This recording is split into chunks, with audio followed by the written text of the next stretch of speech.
भक्तगणों, आज आपको भगवद गीता 13वां अध्याय का भगवद गीता हिंदी में सुनाऊंगा। आप इसको ध्यान पर सुने और चैनल को लाइक करें, सब्सक्राइब जरूर करें। कृष्ण भगवान आपका आपके परिवार कल्याण करेंगे। सुनिए।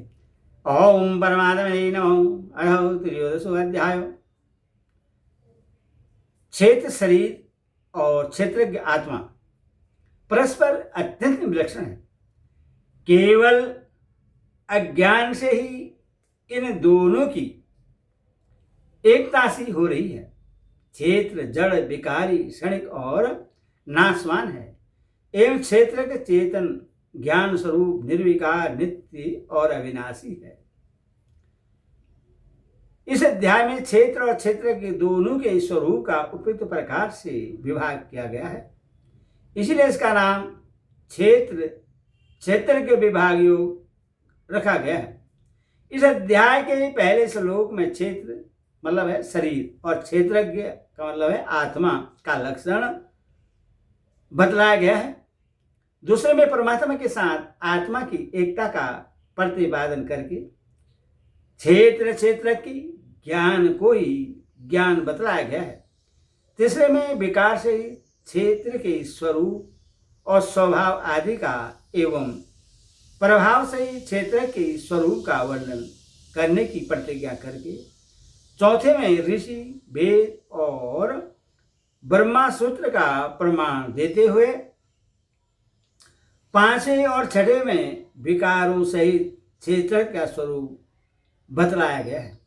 7वें से 11वें तक तत्व ज्ञान की प्राप्ति में साधन होने के कारण जिनका नाम ज्ञान रखा गया है, ऐसे आवानित्व आदि बीज सात्विक भावों और आचरणों का वर्णन किया गया है।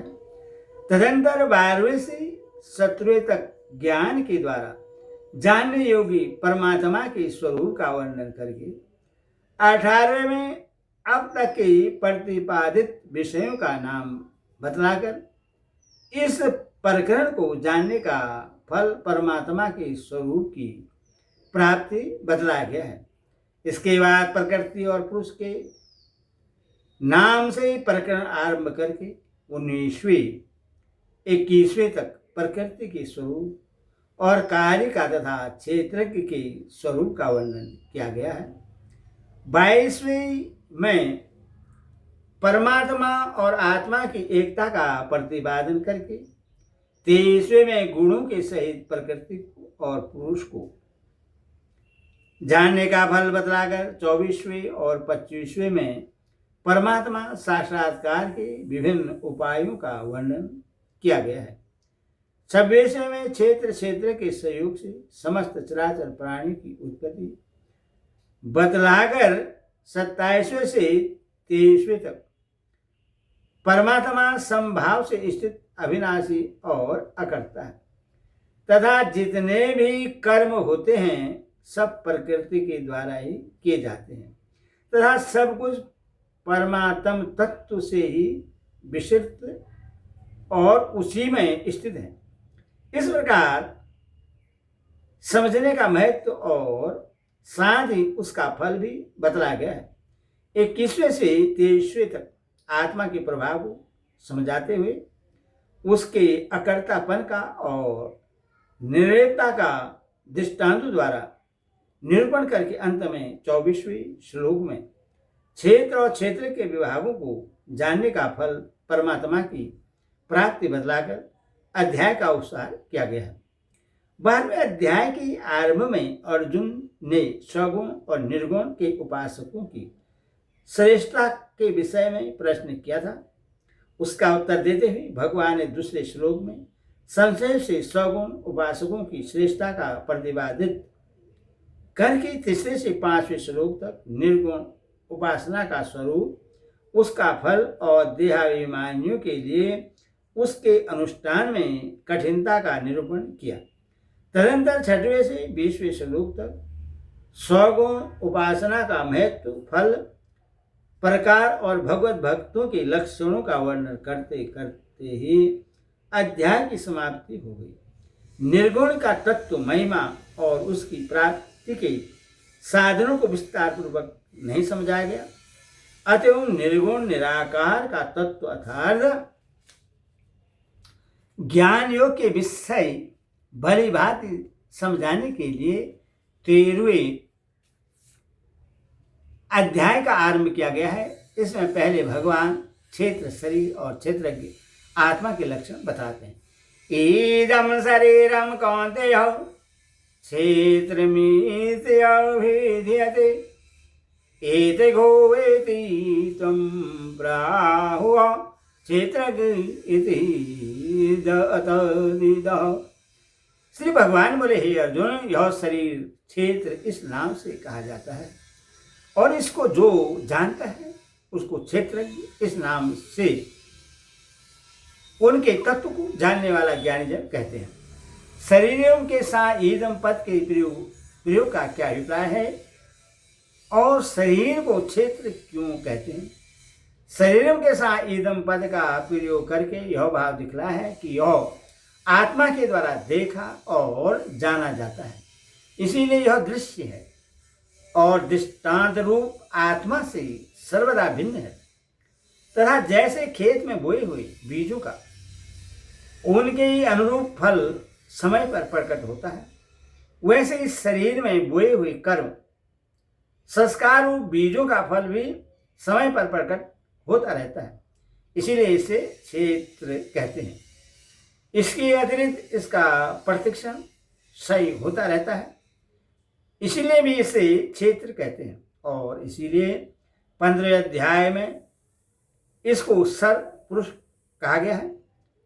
इस क्षेत्र का स्वरूप इस अध्याय के 5वें श्लोक में संक्षेप में बतलाया गया है। इस क्षेत्र को जो जानता है उससे क्षेत्रज्ञ कहते हैं। इस कथन का क्या भाव है? इससे भगवान ने अंतरात्मा दृष्टा का लक्ष्य करवाया है।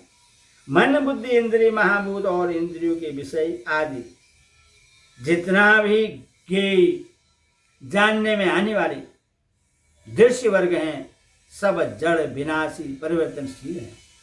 चेतन आत्मा उस जड़ दृश्य वर्ग से सर्वदा विलक्षण है। यह उसका ज्ञाता है, उसमें अनुसयुक्त है और उसका अधिपति है, इसीलिए इसे क्षेत्रज्ञ कहते हैं। इसी ज्ञाता चेतन आत्मा को 7वें अध्याय में पराप्रकृति, 8वें में अध्यात्म और 15वें अध्याय में अक्षर पुरुष कहा गया है।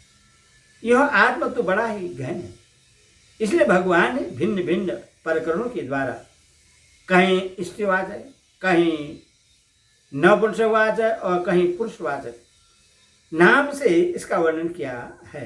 वास्तव में आत्मा विकारों से सर्वदा रहित, अलिंग, नित्य, निर्विकार एवं चेतन ज्ञान स्वरूप है। तदिदः का क्या भाव है? इस पद में तत् शब्द के द्वारा क्षेत्र और क्षेत्र के दोनों का ग्रहण होता है।